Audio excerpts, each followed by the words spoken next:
Hello guys, मैं एहसान हुसैन और आप देख रहे हैं मेडिसिन मेडिकोस। आज मैं बात करने जा रहा हूँ हाइपरथायरॉयडिज्म के बारे में। ये लोगों में क्यों हो जाता है, इसके क्या कारण होते हैं, इसके क्या लक्षण होते हैं और इसका क्या इलाज करना चाहिए, ये सब मैं बताऊंगा अपने इस वीडियो में। तो मेरे वीडियो को पूरा देखें। अगर चैनल पर नए हैं, अभी तक सब्सक्राइब नहीं किया है तो इसको सब्सक्राइब जरूर कर लें और बेल आइकन को भी प्रेस कर लें, जिससे ऐसे वीडियोज आपको हमेशा मिलते रहेंगे। तो सबसे पहले जान लेते हैं हाइपरथायरॉयडिज्म होता क्या है।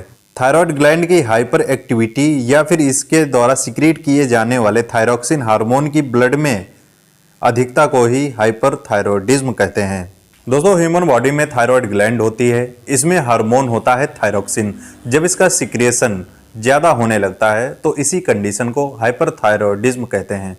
तो अब जान लेते हैं इसके कॉजेज के बारे में। क्या कारण होते हैं जिसकी वजह से लोगों में ये प्रॉब्लम हो जाती है। जिन लोगों में ग्रेविस डिजीज हो जाती है, ये एक ऑटो इम्यून डिजीज होती है। इस कंडीशन में थायराइड ग्लैंड जो होती है वो बढ़ जाती है और थायरॉक्सिन हार्मोन का ज्यादा सिक्रिएशन होने लगता है। इसके अलावा और भी कारण हो सकते हैं, जैसे कि इन्फेक्शन का होना। जब बॉडी में किसी तरह का इन्फेक्शन हो जाता है, बैक्टीरियल इन्फेक्शन हो जाता है या फिर वायरल इन्फेक्शन हो जाता है, तो इस कंडीशन में भी हाइपरथायरॉयडिज्म की कंडीशन हो सकती है। जिन लोगों की स्ट्रेसफुल लाइफ रहती है, यानी कि उनकी जो लाइफ स्टाइल होती है वो बहुत ही तनावपूर्ण रहती है, टेंशन में रहते हैं, चिंता में रहते हैं, वर्कलोड ज़्यादा रहता है, तो ऐसे लोगों को भी हाइपरथायरॉयडिज्म की प्रॉब्लम हो सकती है। जिन लोगों की बॉडी में आयोडीन की कमी हो जाती है, आयोडीन की सप्लाई नहीं हो पाती है, तो इस कंडीशन में भी उनकी थायराइड ग्लैंड जो होती है वो थायरॉक्सिन का सिक्रेशन ज़्यादा करने लगती है और इस कंडीशन में हाइपरथायरॉयडिज्म की प्रॉब्लम हो जाती है।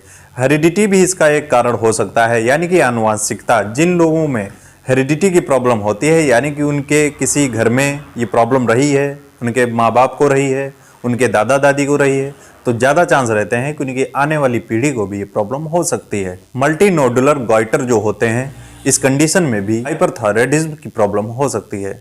जिन लोगों में थायराइडाइटिस हो जाता है, यानी कि जो थायराइड ग्लैंड होती है उसमें सूजन आ जाती है, तो इस कंडीशन में भी जो थायराइड ग्लैंड होती है, थायरॉक्सिन हार्मोन का सिक्रेशन ज़्यादा होने लगता है, तो इस कंडीशन में भी उनको हाइपरथायरॉयडिज्म की प्रॉब्लम हो जाती है। तो ये कुछ इसके कारण होते हैं, या फिर इसके अलावा भी कुछ कारण हो सकते हैं जिसकी वजह से लोगों में प्रॉब्लम होने लगती है। तो अब जान लेते हैं इसके साइन एंड सिम्टम्स के बारे में। अगर किसी व्यक्ति को हाइपरथायरॉयडिज्म की प्रॉब्लम है तो उसको क्या क्या लक्षण दिख सकते हैं। ऐसे लोगों की हार्ट रेट बढ़ जाती है, यानी कि उनकी जो दिल की धड़कन होती है वो तेज हो जाती है। स्ट्रोक वॉल्यूम भी बढ़ जाता है और कार्डियक आउटपुट भी बढ़ जाता है। जिन लोगों में प्रॉब्लम हो जाती है उनको हीट इंटॉलरेंस हो जाता है, यानी कि वो गर्मी ज़्यादा सहन नहीं कर पाते हैं। थायराइड ग्लैंड का एनलार्जमेंट हो जाता है, वजन तेजी से घटने लगता है। ऐसी कंडीशन में TSH लेवल कम हो जाता है और T3 T4 लेवल बढ़ जाता है। जिन लोगों को ये प्रॉब्लम होती है उनको ज़्यादा स्वेटिंग होती है, यानी कि उनको पसीना ज़्यादा आता है। रेस्टलेसनेस, यानी कि उनको बेचैनी रहती है। और इंसोम्निया, यानी कि उनको नींद ना आना। जिन लोगों को हाइपरथायरॉयडिज्म की प्रॉब्लम हो जाती है उनको चिंता, बेचैनी, घबराहट रहती है। वो अपने आप को बीमार सा महसूस करते हैं और उनको खाना अच्छा नहीं लगता है। एनोरेक्सिया, यानी कि भूख की कमी भी उनको होने लगती है। तो ये कुछ इसके लक्षण होते हैं जिन्हें देखकर आप पहचान सकते हैं कि किसी व्यक्ति को हाइपरथायरॉयडिज्म की प्रॉब्लम हो गई है। तो अब जान लेते हैं इसके ट्रीटमेंट के बारे में। अगर किसी व्यक्ति को ये प्रॉब्लम है तो उसका क्या इलाज करना चाहिए। सबसे पहली बात, अगर किसी व्यक्ति को ऐसे लक्षण दिख रहे हैं तो उसको तुरंत अपने डॉक्टर से संपर्क करना चाहिए और टेस्ट करा लेने चाहिए। थायराइड का टेस्ट होता है जिसे थायराइड प्रोफाइल बोलते हैं, जिसमें T3 T4 और TSH लेवल का पता चलता है। ये टेस्ट होने के बाद पता लगाया जा सकता है कि किसी व्यक्ति को हाइपरथायरॉयडिज्म की प्रॉब्लम हुई है। टेस्ट होने के बाद ही इसका ट्रीटमेंट करना चाहिए।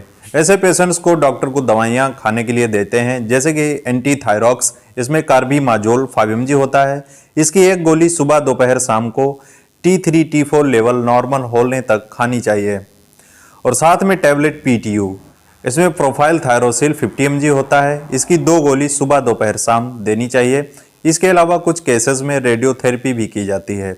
ज़्यादातर मामले में लोगों को मेडिसिन देने से ही रिलीफ मिल जाता है। उनका जो TSH लेवल होता है और T3 T4 लेवल होता है ये नॉर्मल मेडिसिन से ही आ जाता है। अगर फिर भी रिलीफ नहीं मिल रहा है, पेशेंट को हायर सेंटर इन्वेस्टिगेशन के लिए रिफर कर देना चाहिए। तो दोस्तों, आज के लिए इतना ही। आपको समझ में आया होगा हाइपरथायरॉयडिज्म क्या होता है। अगर आप इसके बारे में डिटेल में जानकारी चाहते हैं तब आप कमेंट कर सकते हैं। आई होप दोस्तों आपको ये वीडियो पसंद आया होगा, तो इस वीडियो को लाइक करें। अगर चैनल पर नए हैं तो इसे सब्सक्राइब करें और बेल आइकन को भी प्रेस कर लें, जिससे कैसे वीडियोस आपको हमेशा मिलते रहेंगे।